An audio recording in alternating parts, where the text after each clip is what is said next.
ಅಯ್ಯೋ ಹೊಟ್ಟೆ ತುಂಬಷ್ಟು ತೃಪ್ತಿ ಆಯ್ತು ಗುರುಜಿ, ನಿಜವಾಗ್ಲೂ ಗುರುಜಿ. ಯಾಕಮ್ಮ? ಅಯ್ಯೋ ನಿಜವಾಗ್ಲೂ ನನ್ ಕರ್ಮ ಹೆಂಗ್ ಅರ್ದ್ಬಿಟ್ಟಿದೆ ಅಂತ ನಿಜವಾಗ್ಲೂ ಗುರುಜಿ. ಯಾರಿಗೂ ಕರ್ಮ ಫೋನ್ ಅರ್ಧಲ್ಲೇ ಸಿಗಲ್ಲ. ಇವತ್ತು ನಿನ್ನ ಕರ್ಮ ಅರ್ಧಲ್ಲಿ 13 ಪವಾಡ ಆಗಿರೋದು. ನನ್ನ ಲೈನ್ ಅಷ್ಟು ಬೇಗ ಸಿಗುವುದಿಲ್ಲ. ಸಿಗಲ್ಲ. ನಮ್ಮ ಎಷ್ಟು ಜನ ಮನುಷ್ಯನಿಗೆ ಗೋಗರಿತಾರೆ, ನಂಬಿಕೆ. ಹಾ? ನಾನ್ ಎಷ್ಟು ಗೋಗರ್ದಿದ್ದೀನಿ ನಿಮ್ಮನ್ನ, ಎಷ್ಟು ಜನ ಗೋಗರಿತಾರೆ. ಅಯ್ಯೋ ರಾಮ, ಅಲ್ಲ, ನಿಮ್ ವಿಡಿಯೋ ಒಂದು ನೋಡ್ತೀನಲ್ಲ. ವಿಚಾರದಲ್ಲಿ ನೆನಪಿಟ್ಟುಕೋ, ಅಷ್ಟು ಬೇಗ ಕರ್ಮ ಕಳೆದವರೆಗೂ ಸಿಗುವುದಿಲ್ಲ. ಇವತ್ತು ನಿಮ್ಗೆ ಕರ್ಮ ಕಳೆದಿದೆ, ಎಲ್ಲಾ ಸಂಪೂರ್ಣವಾಗಿ ಕಳೆದಿದೆ. ಅದಕ್ಕಾಗಿ ನಿಮ್ಗೆ 13 ಪವಾಡ ಆಗಿದೆ. ರಾಯರ್ ಇಲ್ಲ ಅನ್ನೋರು ಈ ವಿಡಿಯೋ ತಪ್ಪದೆ ನೋಡಿ, ನಿಮ್ಮೆಲ್ಲರಿಗೂ ಗೊತ್ತಾಗುತ್ತೆ. ರಾಯರಿದ್ದಾರೆ, ಇಲ್ಲ ಅನ್ನೋಕೆ ಸಾಧ್ಯ ಇಲ್ಲ ಗುರುಜಿ. ಯಾರೊಬ್ರು ನಿಮಗೆ ಅದೇ ಒಂದ್ಸಲ ಸ್ಟ್ರೈಕ್ ಮಾಡ್ತೀನಿ ಇದ್ ಮಾಡ್ತೀನಿ ನಿಮ್ಗೆ ನಾನು ಪಾದಯಾತ್ರೆ ಹೋಗಿಲ್ಲ, ಇವರು ಬರೀ ಸುಳ್ಳು ಹೇಳಿದಾರೆ ಅಂತ ಯಾರೋ ಅಂದ್ರಲ್ಲ. ಅವತ್ ನಾನಿದ್ದೀನಿ, ನೀನ್ ಎಡ್ಕೊಂಡು ಹೋಗಿ ನೋಡಿದೀನಿ, ನಾವು ನೋಡಿದೀವಿ, ಮುಡ್ಕಿರೋ ನೋಡಿ, ನೀವು ಎಲ್ಲಿ ಕುಂತಿದ್ರು ನೋಡಿದ್ರೆ ಅವ್ರು ಅಂದ್ರಲ್ಲ, ಅವಾಗೆಲ್ಲ ನಾ ಅಷ್ಟು ನೊಂದ್ಕೊಬಿಟ್ಟೆ. ಗುರುಜಿ ಬಗ್ಗೆ ಹಿಂಗ್ ಮಾತಾಡಲ್ಲ, ಎಂತ ಜನ ಇದಾರೆ ಇನ್ನೂ ಕಲ್ತಿಲ್ವಲ್ಲ. ಮಹಾರಾಷ್ಟ್ರದಿಂದ ಎಷ್ಟು ಸಾವಿರಾರು ಕಿಲೋಮೀಟರ್ ದೂರದಿಂದ ಹುಡುಕೊಂಡು ಬಂದಿದ್ರು. ನಾ ಎಲ್ಲಿ ಕುತ್ಕೊಂಡಿದ್ದೆ ಅಂತ ನಿಮ್ಗೆ ಗೊತ್ತಲ್ವಾ? 8,000 ಕಿಲೋಮೀಟರ್ ನಾವು ಬಂದಿದ್ವಿ. 8,000-9,000 ಕಿಲೋಮೀಟರ್, 9,000 ಕಿಲೋಮೀಟರ್, 800 ಕಿಲೋಮೀಟರ್ ಬಂದಿರೋದು ನೀವು. 900 ಕಿಲೋಮೀಟರ್ ಬಂದಿದೀವಿ. ಅಲ್ಲ, ಅಷ್ಟು ದೂರದಿಂದ ಬಂದಿದ್ರೆ 900 ಕಿಲೋಮೀಟರ್ ಬಂದು ನೀವೇ ನೋಡಿದ್ರೆ ನಾನು ಎಲ್ಲಿ ಕುತ್ಕೊಂಡು ನೀವ್ ಹೆಂಗಿದ್ರಿ ಇವತ್ ನೋಡ್ತೀನಲ್ಲ, ಎಷ್ಟು ಖುಷಿ ಆಗುತ್ತೆ ವಿಡಿಯೋ ನೋಡಿದ್ರೆ. ಅವತ್ ಗುರುಜಿ ಹೆಂಗಿದ್ರು ಗುರು, ನಮ್ ಗುರುಗೆ ಹೇಳ್ತೀನಿ ಅವಾಗ, ಕಾಲಿದಾಯ್ತಲ್ಲ ನನಗೆ, ಗುರು ನೋಡ್ ಅವಾಗ ಹೆಂಗಿದ್ರು ಗುರುಜಿ, ಇವಾಗ ಹೆಂಗಿದಾರೆ ನೋಡು. ಲೈವ್ ಬಂದ ತಕ್ಷಣ ನೋಡ್ರಿ ನಿಮ್ ಗುರುಜಿ ಬಂದ್ರು, ನೋಡ್ರಿ ಯಾಕೆ ನೋಡ್ಕೇಳಿ ಅಂತಾನೆ ಆಗ ಆಗ್ತೀನಲ್ಲ ಅವಾಗ ಅಂತೀವಿ ಗುರುಜಿ. ಅದಕ್ಕೆ ಬಿಡಿ, ಪಾಪ ಗೊತ್ತಿಲ್ಲ, ಸುಮ್ನೆ ಯಾರ ಮಾತೋ ಈಗ ಕೇಳ್ಕೊಂಡು ಹೇಳಿದ್ದ. ಅವ್ರಿಗೂ ಒಳ್ಳೇದಾಗ್ಲಿ, ಯಾರು ಕೆಟ್ಟದಾಗಿ ಹೇಳಿದಾರೆ ಅವ್ರಿಗೂ ಒಳ್ಳೇದಾಗ್ಲಿ, ನನ್ನ ಬಗ್ಗೆ ಯಾರು ಅಪಪ್ರಚಾರ ಮಾತಾಡಿದಾರೆ ಅವ್ರಿಗೂ ಒಳ್ಳೇದಾಗ್ಲಿ. ಇನ್ನೊಬ್ಬರ ಬಗ್ಗೆ ತಪ್ಪಾಗಿ ನಾವು ಮಾತಾಡೋದು ಬೇಡ. ಏನೋ ಆ ಸಂದರ್ಭ ಮೂಳೆ ಇಲ್ಲದ ನಾಳೆಗೆ ಮಾತಾಡಿದ್ದಾರೆ, ಅದನ್ನ ಯೋಚನೆ ಮಾಡೋದು ಬೇಡ. ಇವತ್ತು ನೋಡಿ, ನೀನೇ 1,900 ಕಿಲೋಮೀಟರ್ ಬಂದಿದ್ದೀಯ ನಾನು ಪಾದಯಾತ್ರೆ ಮಾಡುವಾಗ. ಬಂದು ನೋಡ್ಕೊಂಡು ಬಂದಿದ್ದೆ ತಾನೇ ಗುರುಜಿ? ಅಯ್ಯೋ ಇವತ್ತು ಬಂದಿದ್ದಕ್ಕೆ ನಿನ್ಗೆ 13 ಪವಾಡ ಆಗಿದೆ, ಅದ್ಭುತವಾಗಿ. ಗುರುಜಿ ಆಯ್ತು, ಒಳ್ಳೇದಾಗಿ. ಗುರುಜಿ ಹಾಸನಕ್ಕೆ ಬಂದಾಗ ನಮ್ಮನೇಲಿ ಬರ್ತಾರೆ, ನೀವು ಬರೋದು ನಂಗೆ ಸೂಕ್ಷ್ಮ ಗೊತ್ತಾಗಬೇಕಲ್ಲ, ಏನ್ ಮಾಡೋದು? ಹೇಳ್ತೀನಿ, ನಾನು ಫೋನ್ ಮಾಡ್ತೀನಿ ನಿಮ್ಗೆ. ಜೈ ಶ್ರೀರಾಮ್. ಜೈ ಶ್ರೀರಾಮ್. ಯಾರಮ್ಮ ತಾಯಿ? ನಾವು ಮಹಾರಾಷ್ಟ್ರದಿಂದ ಗುರುಜಿ, ಚಂದ್ರಮತಿ ಅಂತ. ಮಹಾರಾಷ್ಟ್ರದಿಂದ? ಈಗ ಬೇಕ್ರಿ ಮಾಡ್ಕೊಂಡಿದೀವಿ ಗುರುಜಿ. ಮಹಾರಾಷ್ಟ್ರ, ನಾವು ಹಾಸನದವರು. ನೀವು ನನಗೆ ಪೂಜೆ ಹೇಳ್ಕೊಟ್ಟಿದ್ರಿ ಗುರುಜಿ, ಅದರಿಂದ ಭಾರಿ ಪವಾಡ ಅಂದ್ರೆ ಭಾರಿ ನಂಗೆ ಭಾರಿ ಪವಾಡ ಆಗೈತೆ. ಎಷ್ಟು ಪವಾಡ ಆಗೈತೆ ಅಂದ್ರೆ ನನ್ನ ಜೀವ, ನಮ್ಮ ಸಂಸಾರ, ಕುಟುಂಬ ಉಳ್ಕೊಂಡಿತೆ ಗುರುಜಿ. ಈಗ ನಿಮ್ ಪೂಜೆ ಹಿಡಿದ್ಮೇಲೆ ನಮ್ಗೆ ಮೊದ್ಲು ಗೊತ್ತಿರ್ಲಿಲ್ಲ ಬಿಡಿ, ನಾವು ಅಷ್ಟು ಅನುಭವಿಸಿದ್ದೆ ಅಂದ್ರೆ ಅಷ್ಟು ಅನುಭವಿಸಿದ್ದೆ. ಒಂದು ಕೊಳ್ಳಲ್ಲಿ ಲಾಸ್ಟಿಗೆ ಒಂದು ತಾಳಿರ್ಲಿಲ್ಲ, ಹಂಗ್ ಬರೀ ಕೈಲಿ ಬಂದಿದ್ದೆ. 1,15,00,000 ಲಕ್ಷಕ್ಕೆ ಮನೇನು ಮಾರಿ, ಬಡ್ಡಿ ಸಾಲ ಎಲ್ಲ ಕೊಟ್ಟು, 5 ಜಮೀನ್ ಬರ್ಕೊಟ್ಟು, ಒಬ್ರು ಸಾಲಕ್ಕೆಲ್ಲ ಜಮೀನು ಬರ್ಸ್ಕೊಂಡ್ರು, ಒಬ್ರು ಹತ್ರ 3 ಜನ ಜಮೀನು ಬರ್ಸ್ಕೊಂಡ್ರು ನನ್ ದುಡ್ಡಿಗೋಸ್ಕರ, ರಕ್ತ ಸಂಬಂಧರು ಬರ್ಸ್ಕೊಂಡ್ರು. ಏನು ಇಲ್ದಂಗ್ ಬಂದೆ ಗುರುಜಿ. ಇವಾಗ ನಾನು ನಿಮ್ಗೆ 9 ವಾರದ ಗುರು ರಾಘವೇಂದ್ರ ಸ್ವಾಮಿ ಅವರು ವ್ರತವನ್ನು ತಿಳಿಸ್ಕೊಟ್ಟಿದ್ದೀನಿ ಅಂತ ತಿಳ್ಕೊಟ್ರಿ ಗುರುಜಿ. ಪವಾಡ ಆಗಿದೆ ಅಂತ ಹೇಳ್ತಾ ಇದ್ದೀರಾ? ಪವಾಡ ಆಗಿತ್ತೆ ಗುರುಜಿ. ನೀವು ಪಾದಯಾತ್ರೆ ಬರ್ತಿದ್ರಿ ಗುರುಜಿ, ಕೇದಾರ್ನಾಥಕ್ಕೆ ಹೋಗಕ್ಕೆ ಅಂತ. ಒಂದು ಪಾಯಿಂಟ್ ಅಲ್ಲಿ ನಿಮ್ಗೆ ಸಿಗ್ನಲ್ ಸಿಕ್ತು ಗುರುಜಿ. ಆ ಪಾಯಿಂಟ್ ಇಟ್ಕೊಂಡು ಕಾರ್ ಮಾಡ್ಕೊಂಡು ನಾವು ಬಟ್ಟೆ ಅಂಗಡಿಯಲ್ಲಿ ನಾವು ಇಬ್ರು ಬಂದಿದ್ವಿ ಅಲ್ಲಿಗೆ ಗುರುಜಿ. ನೀವೇನಮ್ಮ? ನಾನು ಅಲ್ಲಿ ಒಂದು ಕಾಡಲ್ಲಿ ಕುತ್ಕೊಂಡು ಒಂದು ಪಪ್ಪಾಯ ಹಣ್ಣು ತಿಂತಾ ಇದ್ದೆ. ಪಪ್ಪಾಯ ಹಣ್ಣು ತಿನ್ನುವಾಗ ನೀವು ಬಂದ್ರಿ ಕಾರಲ್ಲಿ, ನೀವು ನಿಮ್ಮ ಪಕ್ಕದಲ್ಲಿ ಬೇಕ್ರಿನ ಇದು ಬಟ್ಟೆ ಶಾಪ್ ಅಂಗಡಿ ಅವರು. ಗುರುಜಿ, ನಮ್ಮ ಅಮ್ಮ, ನಿಮ್ಮ ತಾಯಿಯವರು ಕುತ್ಕೊಳಕ್ ಬರ್ಲಿಲ್ಲ ಅಲ್ಲೇ ಒಂದು ಹುತ್ತ ಇತ್ತು, ಅದ್ರ ಮೇಲೆ ಕುತ್ಕೊಳ್ಳೋಕೆ ಕರೆಕ್ಟ್. ಅವ್ರಿಗೆ ಕೂರಕಾತಿರಲ್ಲ ಮಂಡಿ ನೋವು. ನೆನಪಿದೆ ಅಮ್ಮ, ನೆನಪಿದೆ ತಾಯಿ. ನಿಮ್ಮ ಧ್ವನಿ ಅವತ್ತು ಕೇಳಿದ್ದು ಇವತ್ತು ನನಗೆ ನೆನಪಾಗ್ತಾ ಇದೆ ಕಣಮ್ಮ. ನಿಜವಾಗ್ಲೂ ಖುಷಿ ಆಯ್ತು. ಮತ್ತೆ ರಿಟರ್ನ್ ಫೋನ್ ಮಾಡಿದ್ರಲ್ವಾ? ಮತ್ತೇನಮ್ಮ ಪವಾಡ ಐತೇನಮ್ಮ? ಗುರುಜಿ, ಪವಾಡೋದ್ಮೇಲೆ ಪವಾಡ ಆಗೈತೆ ಗುರುಜಿ. ನೀವು ಪೂಜೆ ಹೇಳ್ಕೊಟ್ಮೇಲೆ ಏನ್ ಪವಾಡ ಆಗಿದೆ ನನ್ನ ತಾಯಿ? ಏನ್ ಪವಾಡ ಐತೆ ಅಂತ ಗುರುಜಿ, ನೀವು ಪೂಜೆ ಹೇಳ್ಕೊಟ್ಮೇಲೆ ನನಗೆ 3 ಕೋರ್ಟ್ ಕೇಸ್, ಒಂದು 15 ಲಕ್ಷದೊಂದು, ಒಂದು 10 ಲಕ್ಷದೊಂದು, ಒಂದು 5 ಲಕ್ಷದೊಂದು ಕೋರ್ಟ್ ಕೇಸ್ ವಜಾ ಅದು ಎಲ್ಲ ನಮ್ಮಂತೆ ಅದು ಗುರುಜಿ. ಆಮೇಲೆ ಗುರುಜಿ ನಮ್ಮಂತೆ ಅದು ಗುರು. ಎಷ್ಟು ವರ್ಷದಿಂದ ಕೇಸ್ ನಡೆಸ್ತಾ ಇದ್ರಿ ಗುರುಜಿ? 3-4 ವರ್ಷದಿಂದ ಕೇಸ್ ನಡೆಸಿದ್ದು. ಇವಾಗ ಪೂಜೆ ಹೇಳ್ಕೊಟ್ಟಂತ ಸಂದರ್ಭದಲ್ಲಿ ಇವತ್ತು ನಿಮ್ಗೆ ಅನುಗ್ರಹ ಆಗಿದೆ, ಪವಾಡ ಆಗಿದೆ ಅಂತ ಹೇಳ್ತಾ ಇದ್ದಾರೆ ಗುರುಜಿ.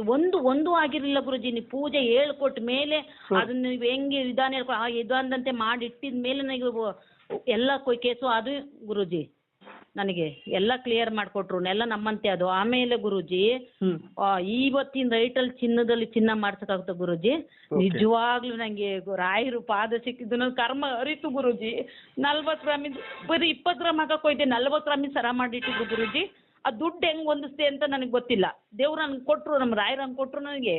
ಆಮೇಲೆ ಒಂದು 20 ಗ್ರಾಮಿಗೆ ಒಂದು ಬ್ಯಾಸ್ಲೆಟ್ ಮಾಡಿಸ್ತೆ, ಒಂದು 10 ಗ್ರಾಮಿಗೆ ಒಂದು ಸರ ಮಾಡಿಸ್ತೆ, ಮತ್ತೆ 8 ಗ್ರಾಮಿಗೆ ಒಂದು ಸರ ಮಾಡಿಸ್ತೆ, ಒಂದು 7 ಗ್ರಾಮಿಗೆ ಒಂದು ಸರ ಮಾಡಿಸ್ತೆ. ಈ ಚಿನ್ನ ರೇಟಲ್ಲಿ ಗುರುಜಿ 9,000, 10,000, 12,000ದಲ್ಲಿ ಮಾಡಿಸಿದ್ದೀನಿ ಗುರುಜಿ. 1 ಗ್ರಾಮ್ 12,000 ರೂಪಾಯಿ ಇದ್ದಾಗಲೂ ಮಾಡ್ಸಿದ್ದೀನಿ ಗುರುಜಿ. ಅಲ್ಲಮ್ಮ, ನನಗೆ ನಗು ಬರ್ತಾ ಇದೆಲ್ಲಮ್ಮ ತಾಯಿ. ಎಷ್ಟು ಆನಂದವಾಗ್ತದೆ. ನನ್ನ ತಾಯಿ ಕತ್ತಲ್ಲಿ ಮಾಂಗಲ್ಯ ಸರ 40 ಗ್ರಾಮ್ದು ನೋಡ್ತಾ ಇದ್ದೀನಲ್ವಾ ನಾನು. ಗುರುಜಿ ತಾಳಿ ಇರ್ಲಿಲ್ಲ ಗುರುಜಿ, ತಾಳಿ ಇರ್ಲಿಲ್ಲ. ಒಂದೇ ಒಂದು ಮೂಗ್ನತ್ತಿತ್ತು, ಅರ್ಧ ಗ್ರಾಮಿನ ಮೂಗ್ನತ್ ಚಿನ್ನ ಅಷ್ಟೇ ನನ್ನ ಹತ್ರ ಇದ್ದಿದ್ದು. ನೀನು ಬಂದಾಗೂ ನಿನ್ನ ಕತ್ತಲ್ಲಿ ಏನೂ ಇರ್ಲಿಲ್ಲ ಅವತ್ತು. ಇರ್ಲಿಲ್ಲ, ಕರಿಮಣಿ ಇತ್ತು ಗುರುಜಿ. ಕರಿಮಣಿಯಿಂದ ಬಂದಿದ್ದ ಆರ್ಟಿಫಿಷಿಯಲ್ ತಾಳಿ ಇತ್ತು ಗುರುಜಿ. ಚಿನ್ನ ಇರ್ಲಿಲ್ಲ. ನಿಮ್ಮ ಹತ್ರ ಬಂದ ಚಿನ್ನ ಇರ್ಲಿಲ್ಲ ಗುರುಜಿ. ಸತ್ವಾಗ ಚಿನ್ನ ಇರ್ಲಿಲ್ಲ. ಅಳಬೇಡ ನನ್ನ ತಾಯಿ, ನಿಮ್ಮ ಕಣ್ಣೀರು ಒರೆಸೋದಕ್ಕೆ ನಾನು ಬಂದಿದ್ದೀನಿ ತಾಯಿ. ದಯವಿಟ್ಟು ಕ್ಷಮಿಸಿಬಿಡು, ಅಳಬೇಡ. ಮುಸ್ಸಂಜೆ ಟೈಮಲ್ಲಿ ನೀನು ಕಣ್ಣೀರು ಹಾಕಬೇಡ. ನನ್ನ ತಾಯಿಂದ್ರ ಕಣ್ಣೀರು ಒರೆಸಕ್ಕೆ ಭಗವಂತ ಶಕ್ತಿ ತುಂಬಿದ್ದಾರೆ, ಗುರುಗಳ ಶಕ್ತಿ ತುಂಬಿದ್ದಾರೆ. ನಿಮ್ಮ ಕಣ್ಣೀರು ಒರೆಸೋದಕ್ಕೆ ನಾನು ಬಂದಿದ್ದೀನಿ. ತಾಯಿ ಕಣ್ಣಲ್ಲಿ ಯಾವತ್ತು ಕಣ್ಣೀರು ಬರಬಾರ್ದು. ನನ್ನ ತಾಯಿ, ಒಂದು ತಾಯಿ ಸತ್ತು ಸ್ವರ್ಗದಲ್ಲಿದ್ದಾಳೆ. ಇಲ್ಲಿ ಲಕ್ಷಾಂತರ ತಾಯಿಂದ್ರಿದಾರ ತಾಯಿ, ಲಕ್ಷಾಂತರ ತಾಯಿಂದ್ರನ್ನು ಕೊಟ್ಟಿದ್ದಾರೆ. ಇವತ್ತು ಪ್ರತ್ಯಕ್ಷವಾಗಿ ಮಗನೇ ನಾನು ಬಂದಿದ್ದೀನಿ ಅಂತ ಹೇಳಿದ್ರೆ, ಅಮ್ಮ ಬೇಡ, ನಿನ್ನದು ಮುಗಿದೋಗಿದೆ, ನೀನು ಅಲ್ಲೇ ಇರು. ಇಲ್ಲಿ ನನಗೆ ಲಕ್ಷಾಂತರ ಜನ ತಾಯಿಂದ್ರಿದ್ದಾರೆ. ಅವ್ರ ಕಣ್ಣೀರು ಒರೆಸುವಷ್ಟು ಶಕ್ತಿ ಗುರು ರಾಘವೇಂದ್ರ ಸ್ವಾಮಿ ಅವರು ಕೊಟ್ಟಿದ್ದಾರೆ. ನಾನು ಅವ್ರಿಗೋಸ್ಕರ ಜೀವನವನ್ನೇ ಮುಡುಪವಾಗಿಟ್ಟಿದ್ದೀನಿ ಅಂತ ಹೇಳ್ತೀನಿ. ನೀನು ಕಣ್ಣೀರು ಹಾಕಬೇಡ. ನಿನಗೆ ಇವತ್ತು 9 ವಾರದ ವ್ರತವನ್ನು ತಿಳಿಸ್ಕೊಟ್ಟ ಮೇಲೆ ನಿನಗೆ ಪವಾಡ ಆಗಿದೆ ಅಲ್ವಾ ತಾಯಿ? ಆಯ್ತು ಗುರುಜಿ, ಆಗಿತ್ತು ಪವಾಡ. ಈಗ ನೀವು ಮಹಾರಾಷ್ಟ್ರದವರ ಅಥವಾ ಹಾಸನದವರ? ನೀವು ನಾವು ಹಾಸನದವರು, ಮೂಲ ನಾವು ಹಾಸನದವರೇ ಗುರುಜಿ. ಹಾಸನದವರು. ನಮ್ಮ ಯಜಮಾನ್ರು KSRTC ಕೆಲಸದಲ್ಲಿದ್ದಾರೆ. ಮಗ ಇಂಜಿನಿಯರ್ ಓದ್ತೇನೆ. ಒಂದು ಅಚಾನಕ್ಕಾಗಿ ಎಡವಟ್ ಮಾಡ್ಕೊಂಡ್ಬಿಟ್ಟು ಸಾಲ ಮಾಡಿದ್ದು ಎಲ್ಲ ಕರ್ಮ ಸರಿಯಾಗಿತ್ತು ಬಿಡಿ. ನಮಗೆ ಸಾಯಕ್ ಹೋದಳು, ಇಲ್ಲಿ ಬಂದ್ ನಮ್ಮ ಅಪ್ಪ ಅಮ್ಮ ತಂದು ಇಲ್ಲಿ ಉಳಿಸಿದ್ರು ಅಂಗಡಿಗೆ. ಇದು ವ್ಯಾಪಾರ ಇರ್ಲಿಲ್ಲ, ಹಂಗೆ ಹಿಂಗೆ ಹೆಂಗೋ ತಳ್ಳಾಡ್ತಾ ಇದ್ದೆ. ಈಗ ನೀವು ಸಿಕ್ಕಿದ್ಮೇಲೆ ನನಗೆ ನಿಮ್ಮ ಆಶೀರ್ವಾದ ಮೇಲೆ ಪವಾಡ ದೇವ್ರ ಅನುಗ್ರಹ ಕೊಟ್ಟಿದ್ದಾರೆ ಗುರುಜಿ, ರಾಯರು ಕೊಟ್ಟಿದ್ದಾರೆ. ನೋಡಿ, ಒಂದೇ ಒಂದು ಮಾತು ಹೇಳ್ತೀನಿ. ನೀವು ಸಿಕ್ಕಿದ ಮೇಲೆ ನನಗೆ ಪವಾಡ ಆಗಿದೆ ಅಂತ ಹೇಳೋದು ತಪ್ಪು. ಯಾಕಂದ್ರೆ ನಾನು ಒಬ್ಬ ಮನುಷ್ಯ, ನಾನು ಇಲ್ಲಿ ಸಾಧಾರಣವಾದ ರಾಯರ ಭಕ್ತ. ಇಲ್ಲಿ ನಾನು ಯಾವ ಮಠಕ್ಕೆ ಹೋಗಿ, ಯಾವ ದೇವಸ್ಥಾನಕ್ಕೆ ಹೋಗಿ ನಾನು ದೀಕ್ಷೆಯನ್ನು ತಗೊಂಡಿಲ್ಲ. ಯಾವ ದೇವಸ್ಥಾನದ ಒಂದು ಗುರುಗಳನ್ನೂ ಅಲ್ಲ ತಾಯಿ. ನಾನು ನಿಮಗೆ ರಾಯರ ಭಕ್ತ. ಇಲ್ಲಿ ರಾಯರ ಭಕ್ತಿಯಿಂದ ಪೂಜೆ ಮಾಡೋದಕ್ಕೆ ಇಷ್ಟೆಲ್ಲ ಅದ್ಭುತವಾಗಿ ಪವಾಡ ಆಗ್ತಾ ಇದೆ ಅಂದ್ರೆ ನನಗೆ ನಂಬುವುದಕ್ಕೆ ಆಗ್ತಾ ಇಲ್ಲ. ಇಷ್ಟೆಲ್ಲ ನುಡಿದಂತ ಮಾತು ಹೇಗೆ ಸತ್ಯವಾಗ್ತಾ ಇದೆ ನನಗೂ ಗೊತ್ತಿಲ್ಲ ನನ್ನ ತಾಯಿ. ಇಲ್ಲ ಗುರುಜಿ, ನೀವೇ ರಾಯರು ನಮಗೆ, ನಮ್ಮ ಪಾಲಿಗೆ ನೀವೇ ರಾಯರು ಅಂದ್ರೆ ರಾಯರು ಹಂಗೆ ನಮಗೆ ತೋರ್ಸೋದು. ಈ ತರ ತಾನೇ ತೋರ್ಸೋದು. ಅಲ್ಲೋ ಕೈ ಮುಗಿತೀವಿ, ಕೇಳ್ಕೊಂತೀವಿ ನಮ್ಮಪ್ಪ ಅಂತ ಅಂದಾಗ ಹಿಂಗ್ ತೋರಿಸ್ತಾರಲ್ಲ, ಅದೇ ನೀವೇ ರಾಯರು. ನಮ್ಮ ಅಮ್ಮಂದು ಗುರುಜಿ, ನಮ್ಮ ಅಮ್ಮಂದು ಪವಾಡ ಆಯ್ತು. ನಮ್ಮ ಅಮ್ಮನ ಸೊಸೆ ಒಬ್ಬರ ಕೈಲಿ ಮಾತಾಡ್ತಾ ಇಲ್ಲ. ನೀವು ಪೂಜೆ ಹೇಳ್ಕೊಟ್ಬಿಲ್ಲ ನಮ್ಮ ಅಮ್ಮಗೆ. ಸೊಸೆ ಎಲ್ಲಾರು ನಮ್ಮ ಅತ್ತಿಗೆ ನಾದ್ನೀರ್ ಕೈಲಿ, ಗಂಡನ ಕೈಲಿ ಎಲ್ಲಾ ಚೆನ್ನಾಗಿ ಈಗ ಚೆನ್ನಾಗಿ ಹೊಂದ್ಕೊಂಡು ಹೋಗ್ತಾಳೆ. ನಮ್ಮಮ್ಮ ಹಂಗೆ ಅನ್ನುತ್ತೆ, ಪೂಜೆ ಮಾಡಿದ್ಮೇಲೆ ನಂಗೆ ಮನೆ ಕಟ್ಟಕ್ಕೆ ಒಂದು ದಾರಿ ಕೊಟ್ಟಿದ್ದಾರೆ. ಮನೆ ಕಟ್ತೀನಿ, ಈ ನವಂಬರಿಗೆ ಗುದ್ಲಿ ಪೂಜೆ ಮಾಡ್ತೀನಿ, ಅವ್ರ ಗುರುಗಳು ಬರ್ತೀನಿ ಅಂದರೆ ಹೆಂಗ್ ಕಸೋದು, ಏನ್ ಮಾಡೋದು ಅಂತ ಎಲ್ಲ ಅಮ್ಮರ್ ಕೇಳ್ತೀರ. ಅಮ್ಮರಿಗೂ ಪವಾಡ ಆಗೈತೆ ಗುರುಜಿ. ಅದೆಲ್ಲದಕ್ಕೂ ಹೇಳ್ಕೊಡ್ತೀನಿ, ಟೈಮಿಂಗ್ಸ್ ಹೇಳ್ಕೊಡ್ತೀನಿ. ಬಂದು ಸಾಧ್ಯವಾದ್ರೆ ನಾನು ಫೆಬ್ರವರಿವರೆಗೂ ನಾನು ಇರ್ತೀನಿ. ಆದ್ರೆ ಸಾಧ್ಯವಾದ್ರೆ ನಾನು ನೆಕ್ಸ್ಟ್ ಮಂತ್ ಒಳಗಡೆ ಬೇಕಾದ್ರೆ ಪೂಜೆ ಕೂಡ ನಾನು ಮಾಡ್ಕೊಡ್ತೀನಿ ತಾಯಿ, ಹಾಸನದಲ್ಲಿ. ಆದ್ರೆ ಹಾಸನದಲ್ಲಿ ನಮ್ಮ ತಂಗಿ ಬರ್ತಾಳೆ ಗುರುಜಿ, ಅವಾಗ ಮಾಡ್ಕೊಡಿ. ನಾನು ಮಾಡ್ಕೊಡ್ತೀನಿ, ಚಿಂತಿಸ್ಬಿಡಿ. ಅಂದ್ರೆ ನಿಮಗೆ ಇವತ್ತು ಟೋಟಲ್ ಆಗಿ ಪವಾಡ ಆಗಿರೋದು ಎಷ್ಟು? ಅಂದಾಜು ಗೊತ್ತಿರುವಷ್ಟು ಪವಾಡಗಳು ಅಂದಾಜು ಎಷ್ಟಾಗಿರ್ಬೋದು? 1, 2, 3, 4? ಅಯ್ಯೋ 4 ಕೋರ್ಟ್ ಕೇಸ್ ನಮ್ಮಂತೆ ಅದು. 4 ಕೋರ್ಟ್ ಕೇಸು ನಿಮ್ಮಂತೆ ಅದು? ನಮ್ಮಂತೆ ಅದು ಗುರುಜಿ. ಮತ್ತಿನ್ನೊಂದು ಚಿನ್ನ ಎಷ್ಟು ತಗೊಂಡಿದ್ದೀರಾ?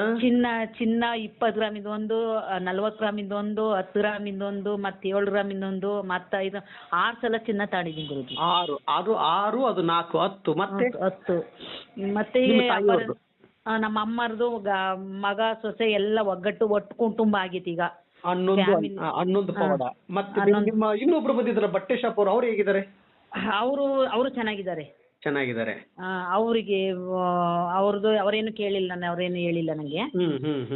ಆಮೇಲೆ ನಮ್ಮ ಅಂಗಡಿ ಹುಡುಗಂಗ ಅವನಿಗೀಗ ಮದ್ವೆ ಫಿಕ್ಸ್ ಆಗಿದೆ ಗುರುಜಿ. ನೀವು ಪೂಜೆ ಹೇಳ್ಕೊಟ್ಮೇಲೆ ಕಾಲು ಸ್ವಲ್ಪ ಕುತ್ಕೊಳಕ್ ಬರ್ತಿರ್ಲಿಲ್ಲ, ಕಾಲ್ ರಾಡ ಹಾಕಿದ್ರೆ ಡ್ರಿಂಕ್ಸ್ ಮಾಡ್ತಾ ಇದ್ರು ಅವರೇ ಅಲ್ವಾ? ಅವ್ರೆ ನೆನಪಿದೆ ನನಗೆ. ಈಗ ನೀವ್ ಹೇಳಿದ್ಮೇಲೆ ಪೂಜೆ ಮಾಡಿದ್ಮೇಲೆ ಹುಡುಗಿ ಸಿಗಂಗಿದೆ, ಹುಡುಗಿ ನೋಡ್ಬಿಟ್ಟಿದ್ದಾರೆ, ಈಗ ಹೋಗ್ತಾನೆ. ಈಗ ಈ ತಿಂಗಳು ಹೋಗಿ ಫಿಕ್ಸ್ ಮಾಡಿ ಬರಕ್ ಹೊರಟಿದ್ದಾನೆ. ನಿಮ್ಮ ಆಶೀರ್ವಾದ ಬೇಕು ಗುರುಜಿ. ಅಯ್ಯೋ ನನ್ನ ತಾಯಿ, ಟೋಟಲ್ ಆಗಿ ನಿಮಗೆ ಪವಾಡ ಆಗಿರೋದು 13 ಪವಾಡ ಒಂದು ವಿಚಾರದಲ್ಲಿ. ನೋಡಿ ಗುರುಜಿ, ಗುರು ರಾಘವೇಂದ್ರ ಸ್ವಾಮಿ ಅವ್ರನ್ನ ನಂಬಿ ಪೂಜೆ ಮಾಡಿದ್ದಕ್ಕೆ ಇವತ್ತು ನಿಮಗೆ 13 ಪವಾಡ ಆಗಿದೆ. ಎಲ್ಲಾ ಭಕ್ತಾದಿಗಳೇ, ಎಲ್ಲಾ ರಾಯರ ಮಕ್ಕಳು ಎಷ್ಟು ಜನಗಳಿದ್ದಾರೆ, ದಯವಿಟ್ಟು ಈ ವಿಡಿಯೋ ನೋಡಿದ ಮೇಲೆ ಸುಮ್ಮನೆ ಆಗಬೇಡಿ, ಇನ್ನೂ ಒಬ್ಬರಿಗೆ ಶೇರ್ ಮಾಡಿ. ನೀವು ಮಾತಾಡೋದೆಲ್ಲ ರೆಕಾರ್ಡ್ ಆಗ್ತಾ ಇದೆ ತಾಯಿ, ಓಕೆನಮ್ಮ? ಇವತ್ತು ನೀವು ರಾಯರನ್ನ ಭಕ್ತಿಯಿಂದ ಪೂಜೆ ಮಾಡಿದ್ದಕ್ಕೆ ಇವತ್ತು ನಿಮ್ಗೆ 13 ಪವಾಡ ಆಗಿದೆ. ರಾಯರು ಇಲ್ಲ ಅನ್ನುವವರು ಈ ವಿಡಿಯೋ ತಪ್ಪದೆ ನೋಡಿ, ನಿಮ್ಗೆ ಅರ್ಥ ಆಗುತ್ತೆ.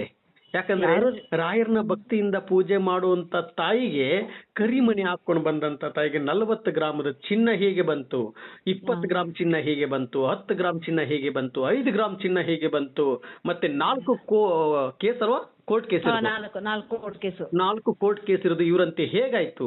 9 ವಾರದ ವ್ರತದಲ್ಲಿರ್ತಕ್ಕಂಥ ಪವರು ಅಷ್ಟು ಅದ್ಭುತವಾಗಿದೆ. ಪವರ್ಫುಲ್ ಆಗಿರೋ ವ್ರತವನ್ನು ಪೂಜೆ ಮಾಡಿ ನಿಮ್ಮೆಲ್ಲರಿಗೂ ಒಳ್ಳೇದಾಗ್ಲಿ. ಇವತ್ತು ನೀವು ಇವರು ರೆಕಾರ್ಡ್ ಅನ್ನು ನೀವು ಕೇಳ್ತಾ ಇದ್ದೀರಾ, ನಾಳೆ ನಿಮ್ಮ ರೆಕಾರ್ಡ್ ಅನ್ನು ಇವ್ರು ಕೇಳೋದಕ್ಕೆ ರೆಡಿ ಆಗಿರ್ತಾರೆ. ರಾಯರಿದ್ದಾರೆ ಅಂತ ಕಮೆಂಟ್ ಮಾಡಿ, ಜೈ ಶ್ರೀರಾಮ್ ಅಂತ ಕಮೆಂಟ್ ಮಾಡಿ. ನಿಮ್ಮೆಲ್ಲರಿಗೂ ಒಳ್ಳೇದಾಗ್ಲಿ. ಪ್ರತಿ ಒಂದು ಶಾಪ್ ಅಲ್ಲೂ ಪ್ರತಿ ಒಬ್ಬರ ಮನೆಯಲ್ಲೂ ಗುರು ರಾಘವೇಂದ್ರ ಸ್ವಾಮಿಯವರ ಫೋಟೋ ಬರ್ಬೇಕನ್ನುವುದೇ ನನ್ನ ಆಸೆ, ನನ್ನ ತಾಯಿ. ಹೌದೇನಮ್ಮ? ಗುರುಜಿ ಖಂಡಿತ ನನಗೆ ತುಂಬಾ ಖುಷಿ ಆಯ್ತು. ನೀವು ಇಷ್ಟೆಲ್ಲಾ ಪವಾಡ ಆಗಿದೆ ಅಂತ ಅನ್ಸ್ಕೊಂಡ್ರಲ್ವಾ, ಮತ್ತೆ ರಿಟರ್ನ್ ನನ್ ಲೈನ್ ಸಿಗದೆ ಬಹಳ ಕಷ್ಟ. ನೀವೇ ಎಷ್ಟು ಪ್ರಯತ್ನ ಪಟ್ಟಿದ್ದೀರ ನನಗೆ. ಫೋನ್ ಮೇಲೆ ಫೋನು ನಿಮಗೆ ಬಾರಿ ಫೋನ್ ಮಾಡಿ ಸಿಕ್ಕಿಲ್ಲ, ಸ್ವಿಚ್ ಆಫ್ ನಾಟ್ ರಿಪಲ್. ಇವಾಗ ಸಿಕ್ಕಿದ್ ನಮ್ ಪುಣ್ಯ ಗುರುಜಿ, ನಿಜವಾಗ್ಲೂ ಪುಣ್ಯ. ಇವತ್ತು ಏಕಾದಶಿ ದಿವಸ ಸಿಕ್ಕಿರೋದು ಇನ್ನೂ ಪುಣ್ಯ ಗುರುಜಿ. ಏಕಾದಶಿ ಸಿಕ್ಬಿಟ್ಟಿದೆ, ಉಪವಾಸ ಇದೀನಿ ಇವತ್ತು. ರಾಯರ್ ನೀವ್ ಹೇಳ್ಕೊಟ್ಟಿದ್ರಿ ಏಕಾದಶಿ ಉಪವಾಸ ಇರು, ಗುರುವಾರ ಇರ್ಬೇಡಕ್ಕಂತ ತಾಯಿ ಅಂತ ಹೇಳಿದ್ರೆ, ನಾನು ಗುರುವಾರ ಬಿಟ್ಟಿಗೆ ಏಕಾದಶಿ 15 ದಿನಕ್ಕೊಂದಿನ ಇರ್ತೀನಿ. ರಾಯರು ಪೂಜೆ ಮಾಡ್ತಾ ಇದೀನಲ್ಲ, ಇರ್ತೀನಿ ಗುರುಜಿ. ಒಳ್ಳೇದಾಗಿದೆ ಗುರುಜಿ, ನಿಮ್ಗೆ ಪವಾಡ ಆಗಿದೆ. ಪವಾಡ ತುಂಬಾ ಪವಾಡ ಆಗಿದೆ. 13 ಪವಾಡ ಹೇಗಾಯ್ತು ಈ ತಾಯಿಗೆ? ಇದೇ ರಾಯರ ಪವಾಡ. ರಾಯರ್ನ ನಂಬಿ ಒಂದು ಹೆಜ್ಜೆ ಮುಂದೆ ಹಾಕಿದ್ರೆ ಬಹಳ ಬಂಗಾರವಾಗಿರುತ್ತೆ.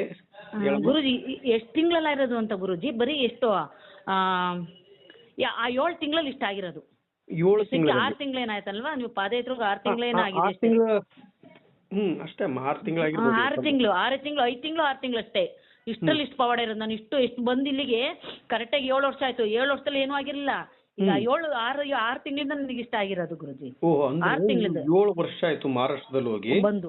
7 ವರ್ಷ ಆಯ್ತು. 7 ವರ್ಷದಿಂದ ತುಂಬಾ ಕುಗ್ಗಿ ಹೋಗಿದ್ರಿ. ಬಿಸ್ನೆಸ್ ಸರಿ ಆಗ್ತಿರ್ಲಿಲ್ಲ, ಏನೂ ಆಗ್ತಿರ್ಲಿಲ್ಲ. ನಮ್ಮನ್ನ ಬಂದು ನನಗೆ ಒಂದೊತ್ತು ಊಟ ಮಾಡಿಸಿದ್ರಿ ತಾಯಿ ನೀನಲ್ಲಿ. ಹೊಟ್ಟೆ ತುಂಬಾ ಊಟ ಮಾಡಿಸಿ ನೀವು ಕೇಳ್ಕೊಂಡು ಮತ್ತೆ ರಿಟರ್ನ್ ಹಿಂದೆ ತಿರುಗಿದಂತ ಸಂದರ್ಭದಲ್ಲಿ ಚಿಂತಿಸಬೇಡ ರಾಯರಿದ್ದಾರೆ ಅಂತ ಹೇಳಿ ಇವತ್ತು ನಾನು ಭಗವಂತನ ಹತ್ರ ಹೋಗ್ತಾ ಇದ್ದೆ. ಆ ಸಂದರ್ಭದಲ್ಲಿ ಹೌದಮ್ಮ, ಕೇದಾರನಾಥಕ್ಕೆ ಹೋಗುವಾಗ ಚಿಂತಿಸಬೇಡ ನಿನಗೆಲ್ಲ ಪವಾಡ ಆಗುತ್ತೆ ಅಂತ ಹೇಳಿದೆ. ಇವತ್ತು ಅದ್ಭುತವಾಗಿ ಪವಾಡ ಆಗಿದೆ. ಇದೇ ರೀತಿಯಾಗಿ ಇನ್ನೂ ಹೆಚ್ಚಿನ ರೀತಿಯಾಗಿ ನಿಮಗೆ ಪವಾಡ ಆಗ್ಲಿ ಅಂತ ಹೇಳಿ ಗುರು ರಾಘವೇಂದ್ರ ಸ್ವಾಮಿಯವರ ಪಾದವನ್ನು ಹಿಡಿದು ನಾನು ಕೇಳ್ತಾ ಇದ್ದೀನಿ. ನನ್ನ ತಾಯಿ, ವಿಡಿಯೋ ನೋಡುವಂತವ್ರು ಯಾರು ಸುಮ್ಮನೆ ಆಗಬೇಡಿ. ರಾಯರಿದ್ದಾರೆ ಅಂತ ಕಮೆಂಟ್ ಮಾಡಿ, ಜೈ ಶ್ರೀರಾಮ್ ಅಂತ ಕಮೆಂಟ್ ಮಾಡಿ. ಎಲ್ಲರಿಗೂ ಒಳ್ಳೇದಾಗ್ಲಿ.